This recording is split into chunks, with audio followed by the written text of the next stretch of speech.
Hey guys, Chris here. Today's video we're going to be talking about Lowrance and their HDS Pro unit for side imaging. I've been super blown away with this HDS Pro here.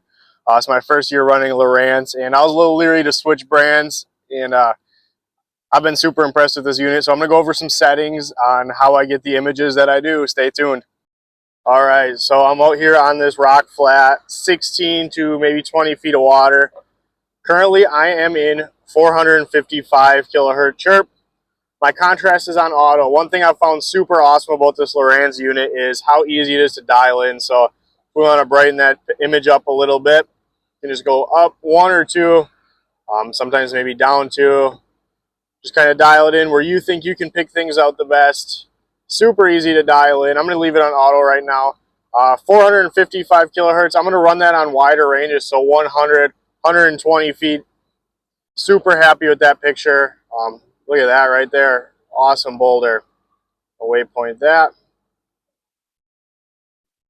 Looks good, looks good. So another thing we can do here, just in case you guys don't like the blue palette, I'll run the nice amber palette. I know everyone's partial to this as well. Also looks super, super good. Can't complain with that image whatsoever. If we go advanced settings, I have my surface clarity at low. That's about it. Auto contrast. Super easy to dial in these Lowrance units. There's not 100 different settings you have to go through back pages and change. You can pretty much mount that transducer, mount this graph out of the box, and get a pretty stellar image right away. All right, I am now switched to our 1075 kilohertz frequency, which is going to be our mega imaging frequency, if you will. Now, the only con to running 1075 is that 100, 120 foot range. It's not going to look as good. We're losing some of the image out here on the side. It just doesn't quite have that reach that the 455 is going to have. So we'll dial our range back here, 60 feet. Our contrast, I like to go up one or two typically when I switch to the 1075 frequency. You may ask, hey, what are we going to use this 1075 frequency for? And we're going to use this for breaking things down in higher detail. So essentially, hey, we went over a big boulder, just like that one right there, and we want to see, the shadow of it. We want to see it in higher detail. Obviously, wow, look at that boulder. That's what we want to see. That's stuff that smallmouth live on right there. So essentially, though, when we go to this narrower range, we're going to get more detail because we're not compressing the image as much. So we're going to see a better image of this rock or whatever we're looking at on our side imaging versus if I really wrong way. If I really expand this image outwards, we're going to lose a lot of detail. It's going to kind of get cluttered looking on the screen.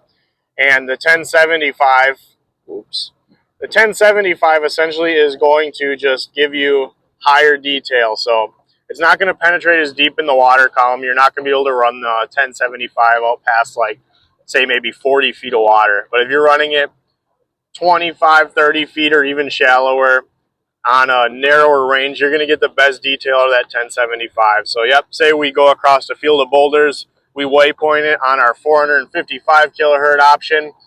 We might want to spin back around, narrow that range back up to 60, 50, 40 feet even, if you will, and get a super high detailed image of what that looks like.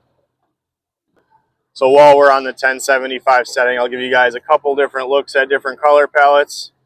I personally like 9, which is this one here, this blue color palette.